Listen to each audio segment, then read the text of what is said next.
critics are misguided.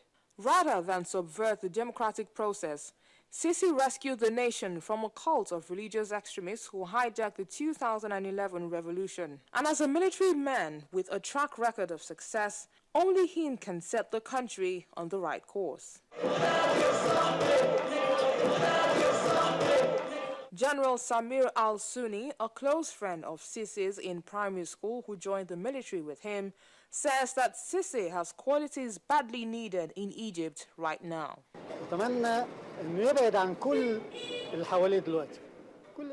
When he says something, I believe he's able to follow through.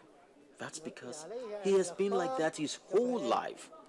He is committed to what he says.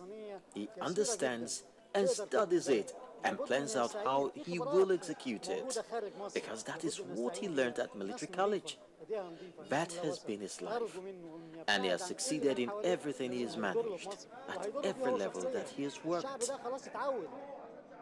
With much at stake for the man who will likely be Egypt's next president, the people who knew him best in Gamaleya are optimistic about Sisi's ability to get the country on course.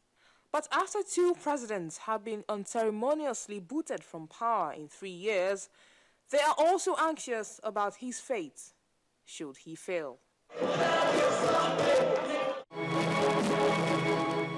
Speaking of Egypt, a court in the country has sentenced former President Hosni Mubarak to 3 years in prison after finding him guilty of embezzling public funds, and his 2 sons, Alaa and Gamal, were also convicted and given 4-year terms. The 3 were also fined $3 million in order to repay $17.6 million, which they were accused of stealing. The 86-year-old is also on trial for abuse of power and conspiring in the killing of protesters during the 2011 uprising that forced him to resign. He was found guilty of the charges relating to the protesters in 2012, along with former Interior Minister Habib al-Adli, and sentenced to life in prison. But in January 2013, the Court of Cassation upheld an appeal by the 2 men against their convictions on technical grounds and ordered a retrial. We take another break now on Network Africa, but when we come back, Libyans are doing their part to fight for press freedom in their country. Welcome back to Network Africa. Now, just before I take a bow, let's touch down in Libya, where 3 years ago, what was deemed the unthinkable happened when a higher education department in the country launched a new television channel, and that was in a bid to train the next generation of journalists and filmmakers. Here's the rest of the story. Funun TV first hit the airwaves in April, offering students a chance to learn the essential skills of television production. Before the uprising that drove Muammar Gaddafi from power, state censors held the media under tight scrutiny, and newspapers often published identical articles provided by the state. Journalists who broke the rules were either jailed or kidnapped. But Gaddafi's fall in 2011 led to a boom in local newspapers, magazines, and television stations, and now a new generation is learning to adapt to the new environment. We would like to boost the media sector in Libya and provide them technical teams.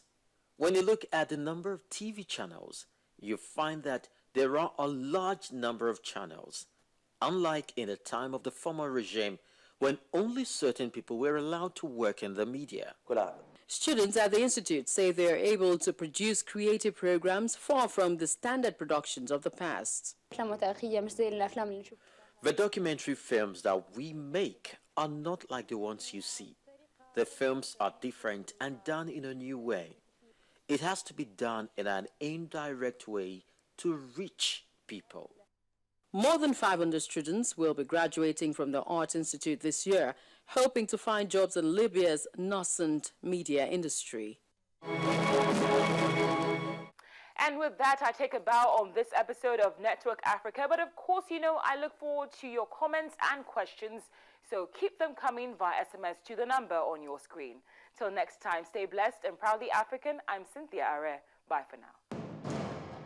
A time comes in the life of every race when people are driven by echoes of the past, to chart a course for an exalted future. Africa is a blessed threshold.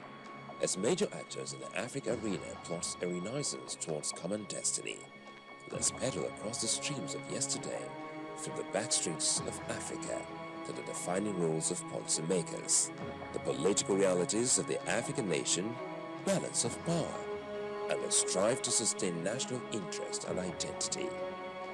Join us on Network Africa on Channels Television.